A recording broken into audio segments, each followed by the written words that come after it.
నమస్తే ఎస్ఎస్ పట్నాయక్ గారు. నమస్తే మేడం. జంధ్యాన్ని ధరించినప్పుడు కానివ్వండి, లేకపోతే మీరే చెప్పారు ప్రతి సంవత్సరం కూడా ఈ జంధ్యాల పౌర్ణమి రోజు మార్చాలని, తీసివేసేటప్పుడు కానివ్వండి ఎటువంటి జాగ్రత్తలు పాటించాలంటే, ఏవి చదవాలంటారు, ఏ మంత్రాలు పఠించాలి, ఎటువంటి జాగ్రత్తలు తీసుకోవాలి? ఒకటి ముఖ్యంగా జంధ్యం అనేది వేసుకునేటప్పుడు మన హిందువుల్లో ఏ శాఖ వారామని, ఏ కులం వారామని, ఎవరామని జంధ్యం ధరించేటప్పుడు, జంధ్యం నేనంటాను, ఒకటి వంశపారంపర్యంగా వస్తున్నది మీరు ఆపొద్దు, దాన్ని కంటిన్యూ చేయండి. మాకు వంశపారంపర్యంగా ఈ ఆనవాయితీ మాకుంది కాబట్టి మేము గర్విస్తున్నాము అని జంధ్యాన్ని చూసి గర్వపడండి, చూపించి గర్వపడండి. ఎందుకంటే అది ఒక మీకు కుల భ్రష్టత్వాన్ని కాదు, కుల శిష్టత్వాన్ని పెంచుతుంది. కుల అంటే వంశం, నేను చెప్తాను క్యాస్ట్ అని కదా, వంశ శిష్టత్వాన్ని పెంచుతుంది. ఈ శిష్టత్వాన్ని ఎందుకు పెంచుతుంది? ఫర్ ఎగ్జాంపుల్ అండి, మనం ఒక వ్యక్తితో ఏదో అంటే నేను ఆ పేరు ఆ వృత్తి పేరు చెప్తే మాకు ఆత్మగౌరవం దెబ్బతిన్నదని ఏమంటారు, కానీ మనం ఒక అసహించు వృత్తి ఏదైనా ఒకటి ఉందనుకోండి, ఆ వృత్తిలో ఉన్న వ్యక్తికి మెడలో జంధ్యం చూసామనుకోండి, టక్కన మనం ఏమంటాం, అరే ఇతను ఏదో పెద్ద సామాజిక వర్గానికి చెందిన వ్యక్తిలాగా ఉన్నారే, అయ్యా మీరు ఎక్కడ వారు, ఎందుకు ఇక్కడికి వచ్చారు, మీ మెడలో చూస్తే జంధ్యం ఉంది అని టక్కన అడుగుతాం.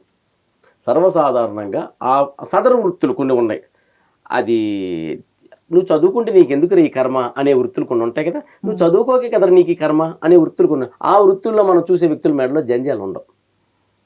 కానీ జంధ్యం ఉండే వాళ్ళు చేసే వృత్తుల్లోకి మాత్రం ఉన్నత వృత్తుల్లో ఉండేవారి మెడలో చాలా వరకు జంధ్యాలు ఉంటాయి. ఎందుకంటే వాళ్ళు చదువుకుంటున్నారు. ఇది చదువుకి చిహ్నం, చదువుకు ప్రతీగా. ఇలాంటి చదువుకు ప్రతీగా అయినది జంధ్యాన్ని ఎవ్రీ ఇయర్ మార్చాలి, వేసుకోవాలి. అయితే లేని వారు కూడా, అంటే మా సామాజిక వర్గం లేదు అనుకంటే మీ సామాజిక వర్గానికి ఉంది అనే విషయాన్ని మీరు తెలుసుకొని, మీరు ఇప్పుడు కూడా కొత్తగా తప్పేం లేదు, నేను అయ్యా మా తండ్రికి తాతకి లేదు, నేను యజ్ఞోపేతం చేసుకోవాలనుకుంటున్నాను, నేను కూడాను ఒక మంచి మాల మెడలో వేసుకున్నట్టు యజ్ఞోపేతం వేసుకోవాలనుకుంటున్నాను అనుకొని గాయత్రి మంత్ర ఉపాసన చేయించుకొని యజ్ఞోపేతం 7 సంవత్సరాలు 11 సంవత్సరాలు 12 సంవత్సరాలు కాదు, ఎప్పుడైనా పర్వాలేదు. అది ఒకప్పుడు ఉండేది. తర్వాత ఒకప్పుడు 6 సంవత్సరాలకి పెళ్లి చేయాలని ఉండేది ఆడపిల్లకి, ఇప్పుడు 18 సంవత్సరాలకు వచ్చింది, 40 సంవత్సరాలు కూడా పెళ్లి చేసుకుంటుంది. అలా కాదు, గాయత్రి మంత్రానికి ఏంటంటే ఎప్పటికైనా మీరు వేటగాడుగా ఉంటూ మధ్యలో వాల్మీకిగా మారచ్చు. అలాగే ఎప్పటికైనా మీరు చేసుకోవాలనుకుంటే గాయత్రి మంత్రం ఉపాసన చేసుకుని మెల్ల వేసుకోవచ్చు. వేసుకునేటప్పుడు మంత్రం ఏంటి, ఇది దానికి కూడా మంత్రాలు చాలా చక్కగా ఉంది. వేసుకునేటప్పుడు పైనుండి ఒక జంధ్యం వేసుకోవాలి.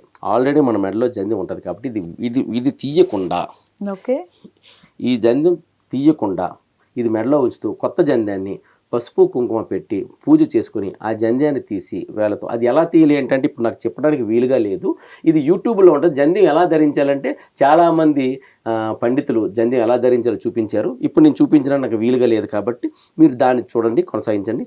జంధ్యాన్ని ఏ వేళతో పట్టుకొని పైనుండి వేసుకునేటప్పుడు జంధ్యాన్ని యజ్ఞోపవీతం పరమం పవిత్రం ప్రజాపతే రసహజం పురస్తాత్ ఆయుష్యమగ్రం ప్రతిముంచ శుభ్రం యజ్ఞోపవీతం బలమస్తు తేజ. ఇది నెక్స్ట్ తీసేటప్పుడు అది వేసిన తర్వాత ఈ మంత్రాన్ని చదవాలి. ఓకే, వేసేటప్పుడు ఈ మంత్రం చదవాలి. ఇక ఈ పాత ఉన్నది కదా, దాన్ని దిగువ నుండి కాలికి తగలకుండా జాగ్రత్తగా తీయాలన్నమాట. అది తీసేటప్పుడు అది విసర్జన మంత్రం. ఉపవీతం చిన్నతంతం జీర్ణం కస్మల దూషితం విసృజామి యశో బ్రహ్మవర్చో దీర్ఘాయురస్తుమే అనే మంత్రం. ఈ 2 మంత్రాలు చూసుకొని ఇలా పెట్టుకొని మీరు చదివి వేసుకోండి. తీసేటప్పుడు కూడా ఇలా పెద్ద అక్షరాలతో రాసుకొని పెట్టుకొని తీయండి. సో ఈ 2 మంత్రాలు వేస్తే చాలు. తర్వాత మంత్రం వేసిన నమస్కారం శుక్లాంబరతం చదువుకున్నాక ఓం భూర్భువస్వః అనే గాయత్రి మంత్రం చదువుకుంటే చాలు. సో ఈ విధంగా ఈ యజ్ఞోపవేతాన్ని ఉంచుతారు. చాలామంది ఏంటంటే యజ్ఞోపవేతాన్ని తీసేసి రిజర్వేషన్ అనే ప్రక్రియ నేను చెప్తున్నాను. నేను ఇప్పుడు ధైర్యంగా చెప్తాను, ఎందుకంటే బంగ్లాదేశ్లో ఇంతటి హిందూకి ఇంత నష్టం జరుగుతున్నప్పుడు కూడా ఇప్పటికి కూడా నేను కొన్ని మాటలు చెప్పకుండా ఉండలేను. అది నేను చెప్తాను. నేనేం చెప్తున్నానంటే, ఉత్తరాంధ్రలో కరణాలు జంధ్యాలతోని వైఎస్ రాజశేఖర రెడ్డి గారి దగ్గరికి వెళ్ళారు. మాకు కర్ణికం పోయింది, మమ్మల్ని బీసీలు చెయ్యండి, మేము బీసీలుగా ఉండాలనుకుంటున్నామని. ఈ పేరు చెప్పడానికి చాలామంది భయపడతారు, ఎందుకంటే వాళ్ళ తాలూకు పార్టీ వాళ్ళు చేయమో చేస్తారని. కానీ నేను వాస్తవం చెప్తున్నాను, జరిగినదే చెప్తున్నాను, ధైర్యంగా చెప్తున్నాను. నేను ఇప్పుడు చెప్పకపోతే ఏంటంటే ఇది ఎటు వెళ్ళిపోతుందో నాకు చిన్న భయం. దుర్మార్గుడు దురాగతం కన్నా మంచివాడు మౌనం చాలా ఘోరాతి ఘోరమైంది. ఎవరు వెళ్ళారు? ఉత్తరాంధ్రలో కొంతమంది కరణాలు వెళ్ళారు వైఎస్ రాజశేఖర రెడ్డి కళ్ళానికి 2009లో. మీ మెడలో జంధ్యాలు ఉన్నాయి, మీరు ఎవరు అని అడిగారు. మేము కర్ణాలం అండి. కర్ణాలంటే బ్రాహ్మణులు కదా అండి. మేము బ్రాహ్మణులు కాదండి అన్నారు. రిజర్వేషన్ కావడం కోసం సదర కర్ణాలు మేము బ్రాహ్మణులు కామండి అని చెప్పారు.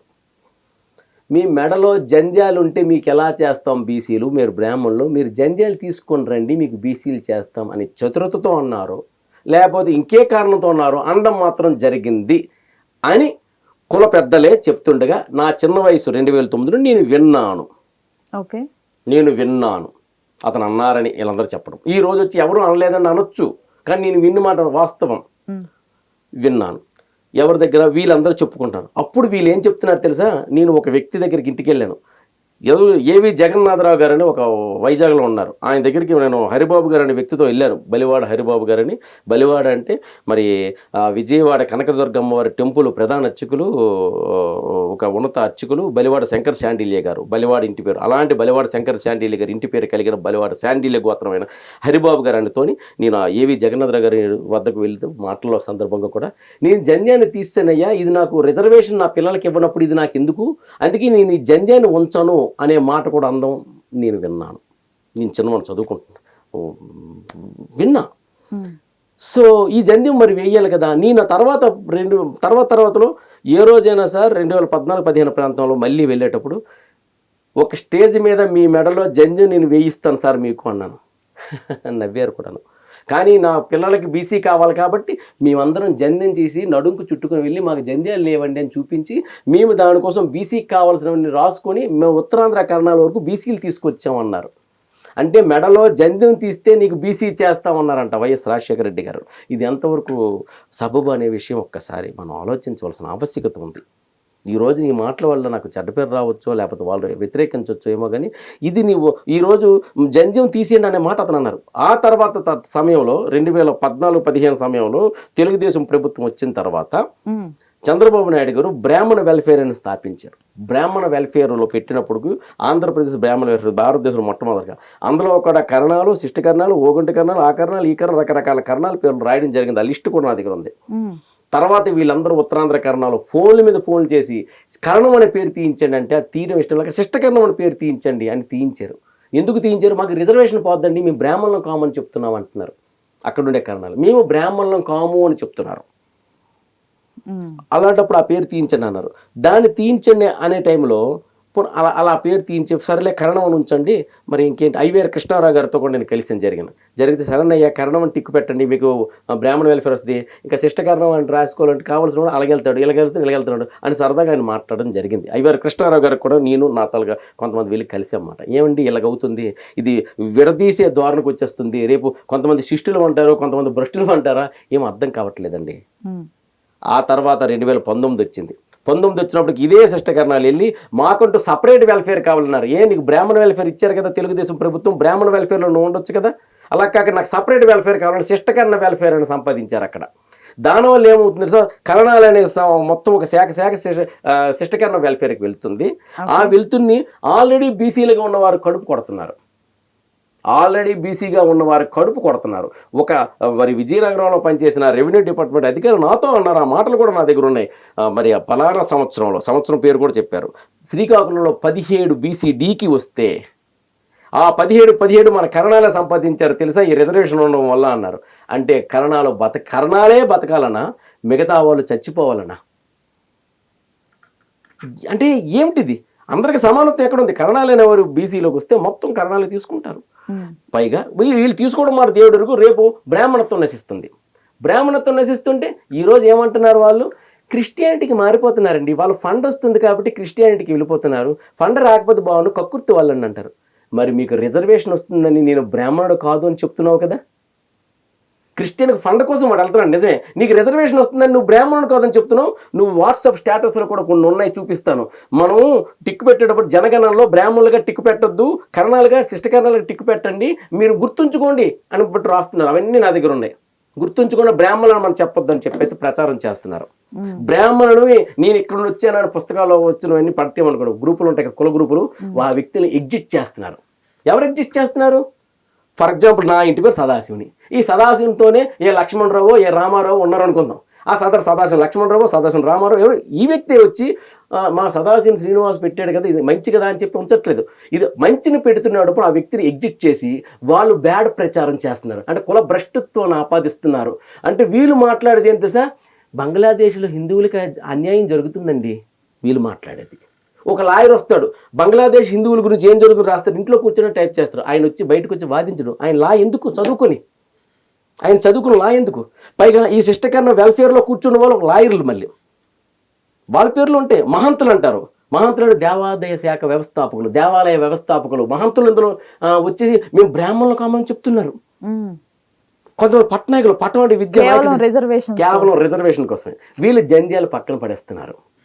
వీళ్ళు జంధ్యం ఉంటే మరి శిష్టకర్ణ వెల్ఫేర్ అని ఉంది కదా, శిష్టకర్ణాలకి జంధ్యం అనేది ఒకటి ఉంది కదా, ఆ వెల్ఫేర్లో జంధ్యం గురించి ఏదైనా ఒక పథకం ఉందా? లేదు. బ్రాహ్మణ వెల్ఫేర్ ఒక పథకం ఉంది, మరి ఈ వెల్ఫేర్లు ఎందుకు పెట్టలేదు? మనం ఎవ్వరం అలా పెట్టద్దు, తీసేద్దాం. ఇది ఎందుకు నేను అంటున్నాను తెలిసింది, ఈరోజు నేను తెలంగాణ కర్ణ నియోగ బ్రాహ్మణ సంఘం అధ్యక్షుల దగ్గర కానీ మిగతా వాళ్ళ దగ్గర అడుగుతా, నేను ఈరోజు వెళ్తూ మన ఇతను ఎవరు మన రాధా మనోహర్ దాస్ గారితో అంటున్నాను. ఆయన ఒకటే అన్నాను, అయ్యా మీరు చుట్టూ ఉన్నారు, క్రిస్టియన్కి వెళ్ళిపోతున్నారు, లేకపోతే అన్ని మతాలకు వెళ్ళిపోతున్నారు, ఆ మతాలకు వెళ్ళిపోతున్నారు మీరు అంటున్నారు, నిజమే. కానీ మీ కాలు కిందే కలుపు మొక్కలు ఇదవుతున్నాయి. వాటి పరిస్థితి ఏంటి? నేను బ్రాహ్మణుడు కాదని చెప్తున్నాడు ఈరోజు, తర్వాత నేను హిందువుడు కాదని చెప్తాడు. ఈరోజు నేను బ్రాహ్మణుడు కాదు అని చెప్పేవాడు రేపు నేను హిందువుని కాదు అని చెప్తాడు.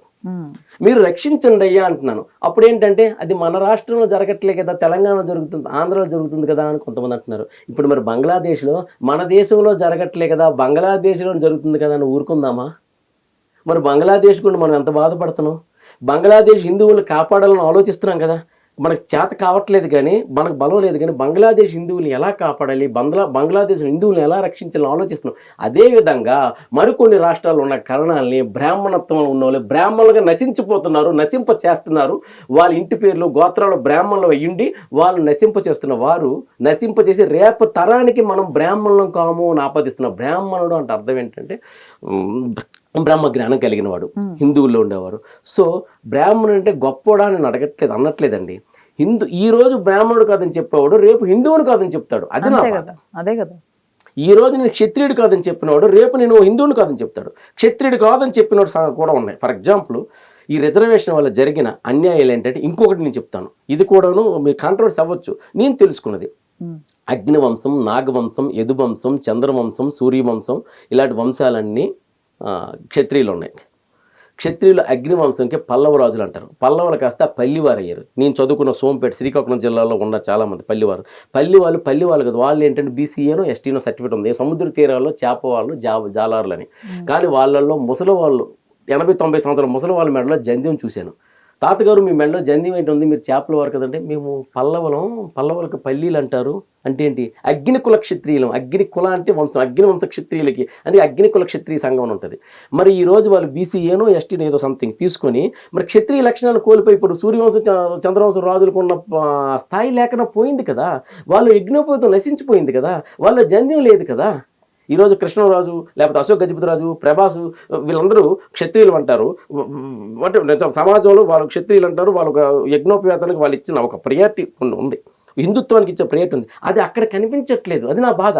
మీరు అది మర్చిపోయారు. మేము అగ్ని క్షత్రియం అంటే చేపల వారి కింద మిగిలిపోయి, చేపల వారు మంచి వాళ్ళు నిజమే, వాళ్ళు వేటకు వెళ్ళేవారు, సముద్ర తీరాల్లో వేటకు వెళ్ళేవారు అగ్ని క్షత్రియులు, పల్లవులు. నేను తెలుసుకుని తప్పుంటే మన్నించండి, సరిదిద్దండి. మరి వాళ్ళలో జంధ్యం లేదు. అదేవిధంగా యదువంశం అంటారు. యదువంశంలో మీకు బలరాముడి మెడలో జంధ్యం ఉంటుంది, శ్రీకృష్ణుడి మెడలో జంధ్యం ఉంటుంది. మరి ఇప్పుడు వచ్చిన యాదవుల్లో లేదు. అంటే వీళ్ళు యదువంశమా లేకపోతే యాదవులు వేరే వాళ్ళ? మీరు జంధ్యాన్ని కోల్పోయారా? మీరు క్షత్రియ లక్షణాలు కోల్పోయిందా? అదేవిధంగా నాగవంశం, నేను చదువుకున్న పాతపట్నం ఏరియాలో కొంతమంది నాగాసుపు ఉంటారు. నాగాసుపు అంటే నాగవంశము, నాగవంశం వాళ్ళు. మరి వాళ్ళు కూడా ఈరోజు బీసీ బిలోనో డీలోనో సీలోనో ఎంతో ఉండి మేము కూడా క్షత్రియులం కావండి అని చెప్తూ వాళ్ళు జంధ్యం లేదు. ఈరోజు తెలంగాణలో చాలామంది కులాలు ఉంటారు, మేము సూర్యవంశీయమండి, మేము క్షత్రియులమండి అని చెప్తారు. నేను అంటాను, నువ్వు సూర్యవంశీ అని చెప్పుకునే ముందు సూర్యవంశం రాజులో ఉన్న లక్షణాలు ముందు తెలుసుకో, అందులో యజ్ఞోపయోగం తెలుసుకో. దాన్ని ధరించడానికి నీకు చేత కాదు, సూర్యవంశం ఎలాగ ఉండాలో అని చేత కాదు, నువ్వు చెప్పడానికి ఎందుకు చెప్తావు సూర్యవంశీ అని? కొన్ని శాఖలు, కొన్ని కులాలు ఉన్నాయి, మేము సూర్యవంశీ అని చెప్పేటప్పుడు కాదు, నువ్వు ఆచరించు. చెప్పడానికి కాదు, ఆచరించు. ఈ యజ్ఞోపవేతాన్ని ధరించు, యజ్ఞోపవేతానికి ప్రయారిటీ ఇవ్వు. నువ్వు ధరించినట్లయితే నేను ధరించలేకపోయినా కానీ నా తర్వాత ధరించాలని అవును, లేదా ధరించే ఊరికి చూసి ఒక నమస్కారం చేసుకుని వదిలేసి, అంతేగాని వాడిని హేళన చేయకు. బట్టలు వేసుకుంటున్నాం మనం, కొన్ని ఆఫ్రికా కంట్రీస్లో బట్టలు వేసుకోరు. వాళ్ళు కానీ నాయకులు అయితే ఏమంటారు, బట్టలు వేసుకుంటారు రా వీళ్ళు, బట్టలు వేసుకుంటారు, మనల్ని హేళన చేస్తారు వాళ్ళు నాయకులైతే. అంటే బట్టలు వేసుకోరు అని వాళ్ళు హేళన చేస్తున్నారంటే మనం కూడా బట్టలు ఇప్పిస్తామా? సో ఇప్పుడు జంధ్యం లేదు అని హేళన చేసిన వాళ్ళు, దాన్ని తక్కువగా మాట్లాడినవారు, ఆఫ్రికా ఖండంలో బట్టలు లేకుండా జీవిస్తున్న వాళ్ళు బట్టలు వేసుకునే వాళ్ళు చూసుకుని నవ్వితే ఎలా ఉంటుందో, ఈ సాంప్రదాయాలు పాటించిన వారు సాంప్రదాయాన్ని చూసి నవ్వితే అలాగే ఉంటుంది. సాంప్రదాయం అంటే చిన్నప్పుడు బట్టలు లేకుండా పుట్టాం, అలాగే ఉండిపోయామా? చెడ్డీ వేసుకున్నాం, నిక్కర్ వేసుకున్నాం, ప్యాంట్ వేసుకున్నాం, షర్ట్ వేసుకున్నాం, తర్వాత ముసలైనప్పుడు పంచి కట్టుకుంటాం, మారుతుంటుంది. లేదు నేను ఒక సర్వం త్యజించేశానని చెప్పేసి అన్నీ విడిచిపెట్టేసి తిరుగుతామా? కొన్ని మతాల పెద్దలు ఏమీ లేకుండా తిరుగుతున్నాం, మన వాళ్ళు తిరుగుతామా? తిరగం కదా. ఇది సాంప్రదాయం. అలాగే ఇది కూడా సాంప్రదాయం. ఈ సాంప్రదాయాన్ని మనం పాటించాలి, ఈ సాంప్రదాయాన్ని మనం కొనసాగించాలి. దీన్ని రక్షించే బాధ్యత మనకుంది. తద్వారా హిందుత్వం కాపాడబడుతుంది. రిజర్వేషన్లు పోయే రిజర్వేషన్లు మనం పోగొట్టాలి, హిందుత్వాన్ని బలపరచాలి. రిజర్వేషన్లు పోగొట్టాలి, హిందుత్వాన్ని బలపరచాలి. అప్పుడే మన భారతదేశం నెంబర్ 1 స్థానంలో ఉంటుంది. అసలు ఈ రాఖీ పౌర్ణమికి ఈ జంధ్యాల పౌర్ణమికి లింక్ ఎక్కడ కనెక్షన్ అయింది అంటారు? లేదండి, రాఖీ పౌర్ణమి అనేది రక్షాబంధనం కదా. ఇది కూడా ఏంటి, రక్షాబంధనం. ఇది మన శరీరానికి రక్షాబంధనం. In the same time Rakhi పండుగ కూడా ఏంటంటే ఒక చెల్లెలు అన్నయ్యకి, అన్నయ్య నువ్వు యుద్ధానికి వెళ్తున్నావా లేకపోతే బయటికి వెళ్తున్నావా, నువ్వు విజయుడిగా ఉండాలి, నువ్వు విజయం పొందాలని పూజించి ఆ రక్షాబంధనం తీసుకొచ్చి చేతికి కడుతుంది, కుడి చేతికి. అదేవిధంగా భార్య భర్తకు కూడా కడుతుంటుంది రక్షాబంధనం. రక్షాబంధనం కట్టి వీరతల కింద పంపిస్తారు. రక్షాబంధనం చెల్లి అన్నయ్యకి కడుతుంది, భార్య భర్తకి కడుతుంది. రక్షాబంధనం, ఆ రక్ష అనేది ఇది ఉన్నంతకాలం నీకు ఎటువంటి అపశృతులు నీకు దొరలవు. ఈ చెల్లి యొక్క అంటే స్త్రీ అనేది ప్రతి పురుషుడి వెనక స్త్రీ ఉంటుందంటారు. అది భార్య మాత్రమే కాదు, తల్లేనవ్వచ్చు, చెల్లేనవ్వచ్చు, స్నేహితురాలేనవ్వచ్చు. ఒక మృగం నరసింహుడు ఒక మృగం, సగం మనిషి సగం జంతువు, జుత్తులతో. లక్ష్మి వచ్చిన తర్వాత లక్ష్మీ నరసింహ అవుతాడు, అప్పుడే అతను దేవుడిగా మారాడు. ఒక మృగం దేవుడిగా మారడానికి ముందు లక్ష్మి చేరిస్తేనే దేవుడు. ఉట్టి నరసింహుడు దేవుడు కాదు, లక్ష్మీ నరసింహ స్వామే దేవుడు. ఒక పంది వరహం, ఆయనకు ముందు స్త్రీ చేరితేనే, అంటే వరహానికి ముందు లక్ష్మి చేరితేనే శ్రీవరహమూర్తి అయ్యారు. అంతేగాని ఉట్టిగా అయితే తన పంది, లేదంటే స్త్రీ వస్తేనే, అంటే లక్ష్మి ముందుకు వస్తేనే శ్రీవరహమూర్తి. అంటే అతనికి ఒక స్త్రీ కావాలి. అంటే ఒక పురుషుడు మృగం అవని, జంతువు అవని, ఏదవని, రాక్షసుడు అవని, ముందుకు స్త్రీ చేరితేనే, స్త్రీకి ప్రాధాన్యత ఇచ్చే వ్యక్తులే మన చరిత్రలోని పురాణాల్లోని దేవుడిగా నిల్చున్నారు. జటాజుటంతో ఉండే ఒక ఈశ్వరుడు శ్మశానంలో తిరిగేవాడు బెచ్చగాడు. ఆయనకి పార్వతీదేవి దగ్గరికి బెచ్చానికి వెళ్తే పార్వతీదేవి లవ్ చేసి పెళ్లి చేసుకుంది. అలాంటి పార్వతీదేవి ఎప్పుడైతే వచ్చిందో పార్వతీ పరిణయం, ఎప్పుడైతే పార్వతీదేవి పరిణయం ఆడిందో అప్పటి నుండి అతను సుందరేశ్వరుడిగా మారాడు. అప్పటి వరకు జటాజూటలతో తిరిగిన ఒక జుభుక్షాకరమైన ఒక వ్యక్తి సుందరేశ్వరుడికి ఎప్పుడు మారాడు? పార్వతీదేవి వచ్చినాకే. అంటే తన జీవితంలోకి చెల్లి రావాలి. మరి అదేవిధంగా జగన్నాథ స్వామి బలభద్రుడు ఒరిస్సాలో, వాళ్ళిద్దరికీ దేవుడు అవడానికి మధ్యలో సుభద్రాదేవి ఉంది, చెల్లి. జగన్నాథుడు, బలభద్రుడు, సుభద్రాదేవి. సుభద్రాదేవి చెల్లి అక్కడ వచ్చింది. సో ఆ విధంగా ఏంటంటే ఒక తల్లి కానీ, ఒక చెల్లి కానీ, ఒక భార్య కానీ అక్కడ పక్కన ఉంటేనే ఆ వ్యక్తికి, ఒక మగవాడికి గౌరవం. స్త్రీకి గౌరవం ఇవ్వనివాడు ఎవడు కూడాను చరిత్రలో బాగుపడ్డానికి లేదు. అందుకనే స్త్రీకి పూజించాలి, ఎత్ర నారించు పూజించే తత్ర దేవతే అనే ఇది ఉన్నట్టు స్త్రీని గౌరవించిన దగ్గరే మనకి ఎప్పుడు కానీ మంచి జరుగుతుంది. అందుకని స్త్రీ చేత రక్షాబంధనం కట్టించబడుతుంది. స్త్రీ చేతే, భార్య చేత కానీ ఈ రక్షాబంధనం యొక్క ముఖ్య ఉద్దేశం అది శ్రావణ పౌర్ణమి రోజు. శ్రావణ పౌర్ణమి రోజు నీ శరీరానికి రక్షాబంధనం, నీ విద్యకి రక్షాబంధనం జంధ్యము, నీ యుద్ధానికి కానీ దేనికి కానీ రక్షాబంధనం ఈ రాఖీ. అందుకని ఈ రెండు కూడాను శ్రావణ పౌర్ణమి రోజే వస్తాయి. అందుకని రెండిటికి కూడా మనం శుభాకాంక్షలు తెలియపరచాలి. చాలా నాకు తెలిసి చాలా విపులంగా విడమర్చి చెప్పారు. థ్యాంక్ యూ అండి. అంటే ఈ ఎపిసోడ్ మొత్తం చూస్తే దీనికి ఉన్న విశిష్టత ఏంటి అనేది ప్రతి ఒక్కళ్ళు తెలుసుకోగలుగుతారు. అవును మేడం. థ్యాంక్ యూ అండి. థ్యాంక్ యూ అండి. మరొకసారి జంధ్యాల పౌర్ణమి అండ్ రాఖీ పౌర్ణమి శుభాకాంక్షలు తెలుపుతూ మీ సదాశివుని శ్రీనివాస్ పట్నాయక్.